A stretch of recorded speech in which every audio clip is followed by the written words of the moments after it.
और नताइज का ऐलान होना शुरू हुआ और उसके बाद अचानक वो रुक गया और हमें कोई बता ही नहीं रहा।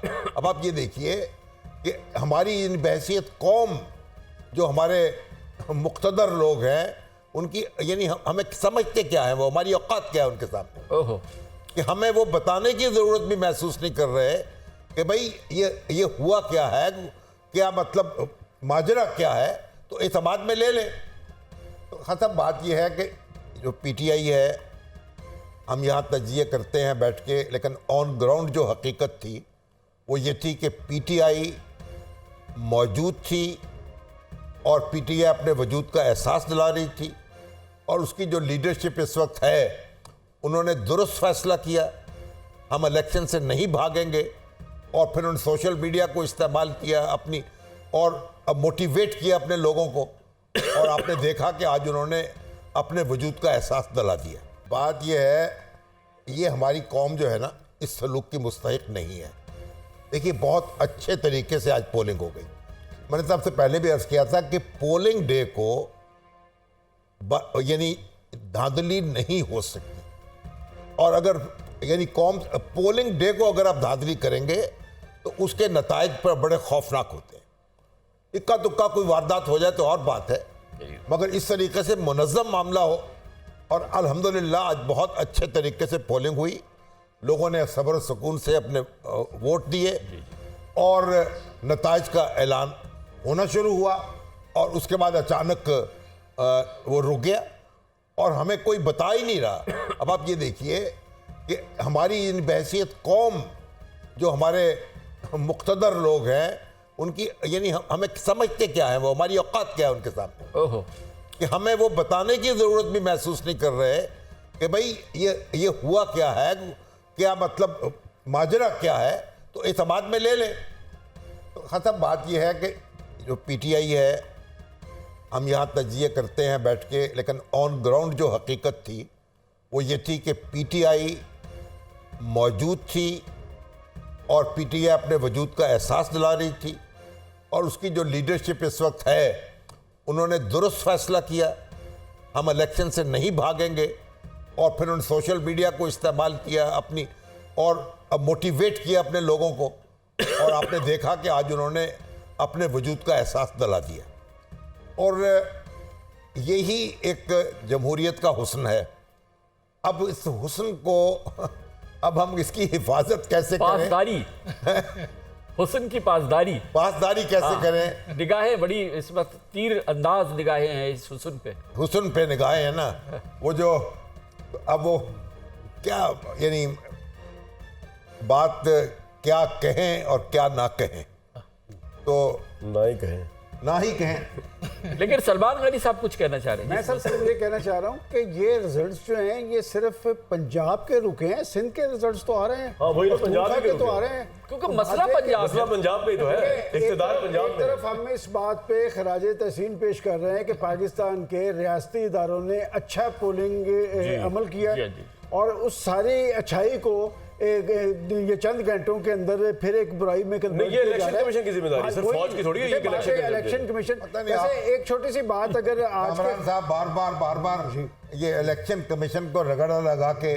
कहां और क्या पैगाम देना चाहते हैं, यही कि सुप्रीम कोर्ट के चीफ जस्टिस को उसको नोटिस में बुलाना चाहिए। आप सोने कैसे चले गए? काजी साहब जो हैं, मैं लाइन में खड़े होकर वोट दे के आया हूँ, शाबी साहब भी, काजी साहब को कराची का वोट था आपने गए, न्याजी साहब भी, काजी फाइज इशा जो है, तौहीन है कि इलेक्शन कमीशन सो गया जाकर, चीफ इलेक्शन कमीशन हमारे तनख्वाहों पे चल रहा है, वही तो काजी साहब जो है इनकम टैक्स पे चल रहा है, उनके वो सो गया, हम लाइनों में खड़े होकर वोट दिया, पर रिजल्ट ही नहीं पता।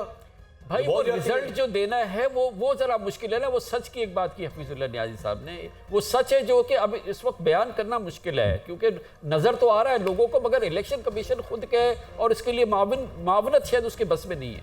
तो काजी फाइज इशा साहब के हुक्म पर तो ये इलेक्शन हो रहा है। आरटीएस सिस्टम पिछली 2018 में बैठा था, उन्होंने कहा था पत्थर पे लकीर, 8 फरवरी को इलेक्शन, बस इलेक्शन करा के दिया, उनकी जिम्मेदारी नहीं है, इसके आगे की अब नतीजा भी लेके दे, खोले दरवाजा। पोलिंग के अमल के हवाले से तो कोई ऐसा कंफ्यूजन नहीं ना रहा कि जी आजादाना तौर पे लोग आए, उन्होंने अपने वोट का हक इस्तेमाल किया, बात आ गई सिर्फ रिजल्ट्स पे। आरटीएस जब बैठा था तो रिजल्ट्स आ गए थे जिस तरह के रिजल्ट्स तय थे। अब ईएमएस सिस्टम बैठ गया, मैं समझता हूँ कि अपसेट तो हो गया है, प्रोग्राम तो बढ़ गया है। सिस्टम बैठ गया है। प्रोग्राम बढ़ गया है। हाँ जी यही सब प्रोग्राम बढ़ गया है। दसो मैं तो जी मेरे ख्याल है कानान साहब, हम क्यों नहीं एडमिट करते कि हम गैर मामूली सूरत हाल से दो चार हैं, गैर मामूली हालात हैं आइन के अंदर। हम मजाक में बात कर रहे हैं, इसको मजाक नहीं समझ रहे हैं। ऑन ए सीरियस नोट 90 दिन के अंदर इलेक्शन कराए जाने थे, इलेक्शन बावजूद नहीं हुए। आखिरी 3-4 दिन के अंदर क्यों नहीं एक मर्दशुमारी शाये की गई, क्यों इलेक्शन मुलतवी किए गए, क्या क्या सूरत हाल थी इस हुकूमत में। पहली दफा आइन के मुताबिक इस वक्त पाकिस्तान जो है वो नहीं चल आज रहा। बैठ गया। इस वक्त मुझे कोई ये देखो तयन कर लें कि पाकिस्तान के अंदर कोई तो चीफ एग्जीक्यूटिव होगा ना, कोई तो गवर्नेंस सिस्टम होगा, कोई तो उसकी लुक आफ्टर कर रहा होगा। किसी की तो हम तारीफ कर रहे हैं ना, निगरान हुकूमत है, कोई निगरान हुकूमत है, एक पूरा निगरान हुकूमत वजीर आजम है हमारे। अब देखें अनवर कादिर साहब हैं, मेरा ख्याल है वजीर आला हैं, मोहसिन नकवी साहब ये हैं। उनकी जिम्मेदारी नहीं है मेरा गवर्नमेंट की। अपना ख्याल ये है जी, मेरा ख्याल ये है जी कि जो असल वजह ये है कि पिछले यकीन जानो कि अभी 5% रिजल्ट नहीं आए, तो जो वावेला आप कर रहे हैं ये वावेला मैं सोशल मीडिया सर वो क्यों नहीं है, यही तो सवाल है। और कामरान साहब 5 बजे की कब खत्म हुआ कामरान साहब, इलेक्शन मैं है। कहता हूँ कि ऐसा करते हैं आप 5-7 बंदों की राय को इकट्ठा करके उसका एक खास मजमूई तासर भेज दें। मैं सिर्फ कह रहा हूँ कि ये आपको मुझे या आपको किसने हक दी है कि जब 5% रिजल्ट आए तो हम हतमी रिजल्ट दे रहे हैं। भी हम नहीं दे रहे, हमें कॉमन सेंस ने राइट दिया है कि 5 अब तक काउंटिंग क्यों नहीं पूरी हुई और सिंध में रिजल्ट क्यों पूरे आ आपके रहे। पास तो कॉमन सेंस भी है और स्पेशल सेंस अच्छा, भी है। क्या करें? हमारे पास तो कॉमन सेंस है ना नहीं, स्पेशल आपके पास सेंस सब कुछ है, आप इस्तेमाल करें ना है। थोड़ा। मैं इस्तेमाल कैसे कर सकता हूँ आपके दबाव के अंदर? नॉनसेंस तो है ना।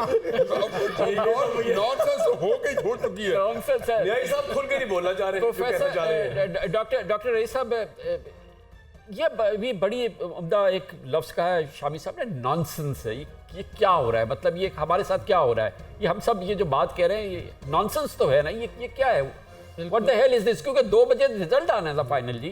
देखें, पाकिस्तान कोई मामूली मुल्क नहीं है। पाकिस्तान एक अहम मुल्क है, एक बड़ी ताकत है, आबादी के लिहाज से दुनिया का 5वां बड़ा मुल्क है, न्यूक्लियर पावर है। जो भी हमारे हालात हैं सारी दुनिया हमें देख रही है। हम जो एक दूसरे के साथ सलूक करते हैं वो भी दुनिया देखती है। जो हमारे किरदार हैं सियासी, और जो उनके किरदार हैं वो भी दुनिया देखती है, देखती रही है। इस वक्त निगाहें यहाँ पे लगी हुई हैं। वो अपने तौर पे जिम्मेदारियों का तयन करेंगे। हम अपने आप को, जो भी लोग जिम्मेदार हैं, हम तो सिर्फ बात ही कर सकते हैं, जिम्मेदार तो है ना कहीं। जो भी कोई जिम्मेदार है वो मुल्क को, कौम को, इतनी बड़ी आवाम को, 5वीं बड़ी जमहूरियत को